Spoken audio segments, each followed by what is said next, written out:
Hello and welcome to my back garden. Just a brief tour this evening to show you some of the things which are doing well and some things which aren't doing quite so well. Well, first of all, we have quite a lot of paving, and this could really do with some liner to prevent weeds coming through, because it's really quite hard work keeping on top of them. Here we've got a lovely lavender bush in a concrete planter.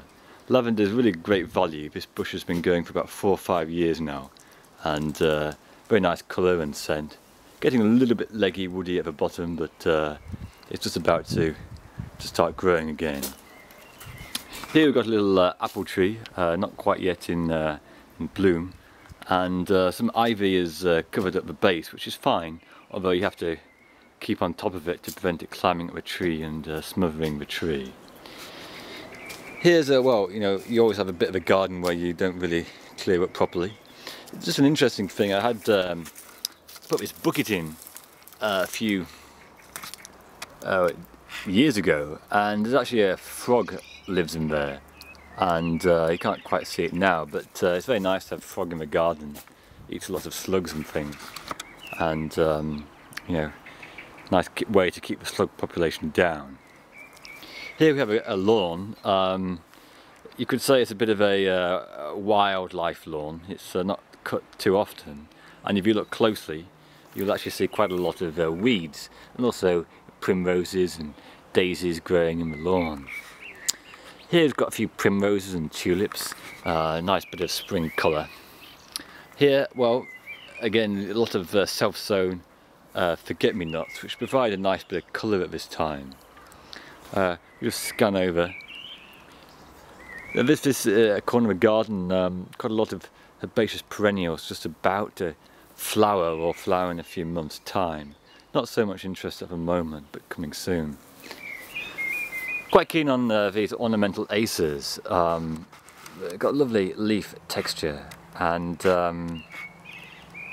they really provide a nice bit of colour, and it's very kind of informal, but I quite like that kind of attitude. Just plonk a nice acer in the middle of a lawn, and yeah, it's really nice leaf texture. And here we have a few daisy growing in the middle of the lawn. Never got round to cutting it, so it just took hold and quite liked it. Got some peonies here. A lovely strong bush. Will need staking because it really does flop over when the buds start to form in any kind of wind. This is a kind of a new area. You've got quite a few herbaceous perennials. There's some Rudbeckia and Alstroemeria, and other Aquilegia just about to flower there. Towards the back, now this is quite a shady area. There's quite a tall tree there which casts quite a bit of shade over in the most of the day. But it's quite nice to have a shady area. Here we've got a lot of daffodils which have just finished flowering, and got a nettle there which I actually leave in on purpose. At least that's what I tell my mother, because it's good for the insects, and I'm always keen to have more wildlife in the garden. So here it's really quite informal. We've got some nice forget-me-nots covering the ground. Another lovely acer, really lovely colour, which shows off the other plants quite nicely. Some more pink tulips and primroses, and some comfrey there, which again is really quite a nice plant, especially loved by the bees.